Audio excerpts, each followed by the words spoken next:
our customer service representative. Here she is banging out some deadlifts. There you go, stay with it, good. Nice.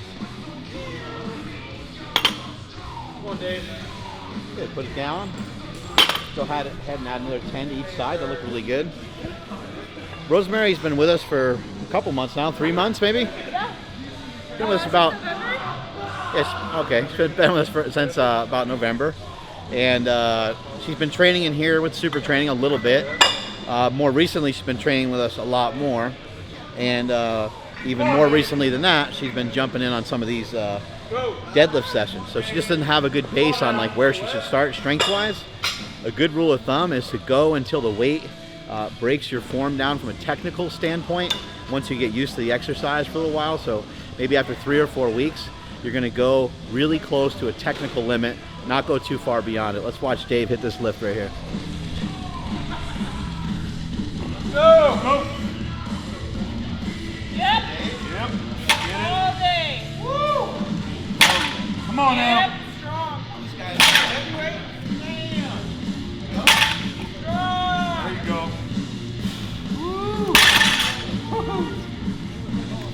So it can be confusing when you're first starting out, like what kind of weight do you lift? Well, some people just say, you know, hey, just go for it. That's usually what I tell people. I'll say, do some for a few. But again, we're going to look to try to go towards the technical limit.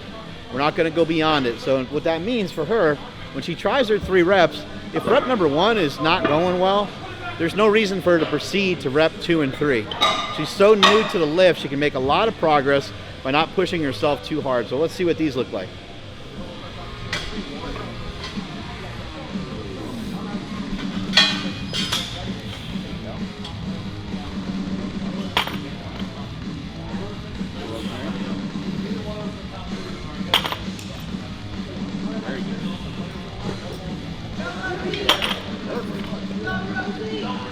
Let's try one more rep.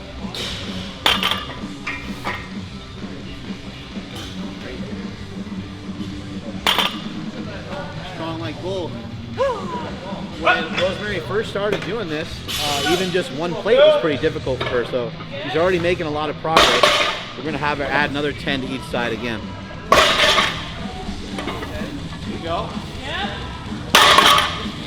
Here you go, Phil. Yep. Come on, Phil. Nice. Fucking maniac. Maniac.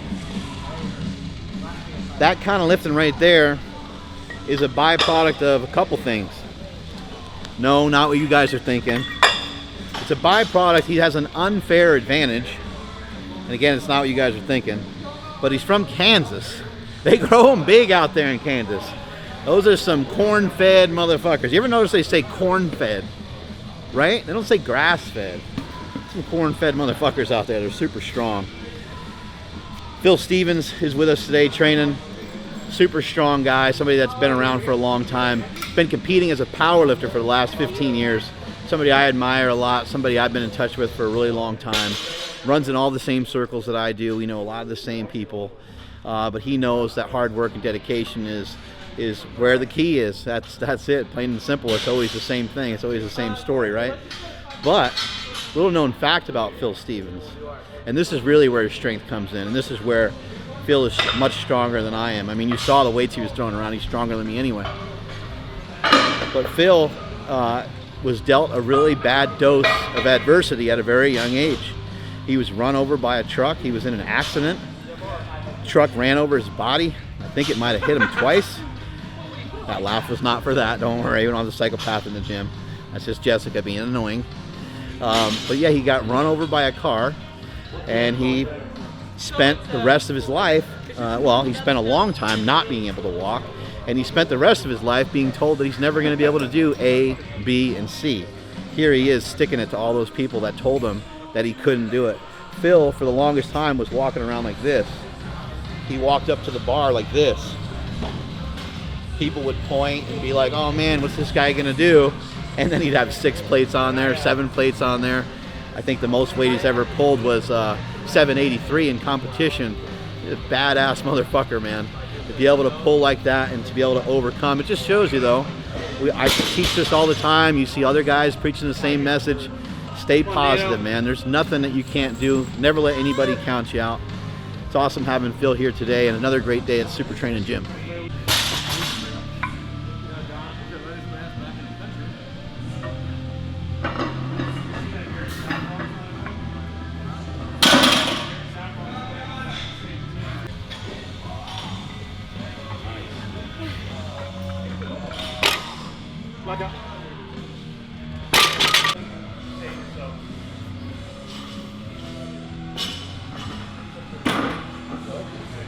Now, here we go. Good. Stay with it, Rosemary. Here we go. Good. Fight through it.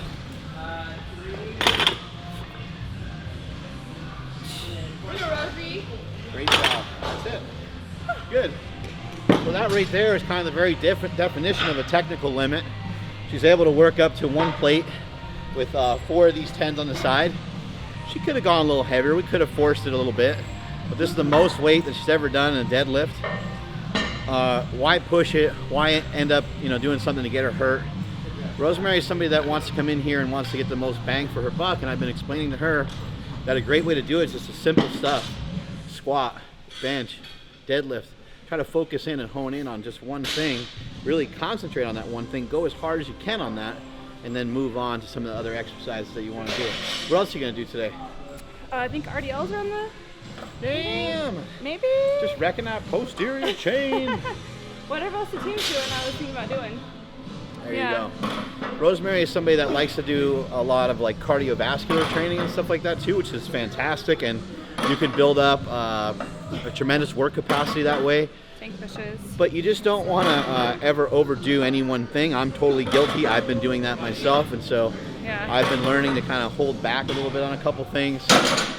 Really, I think, grand scheme of things, if you're training a lot, 4 to 5 exercises in a given workout, maybe with 1 or 2 fluff exercises or a warm-up or cool-down, it should really be all that we're doing. It shouldn't be too much more than that.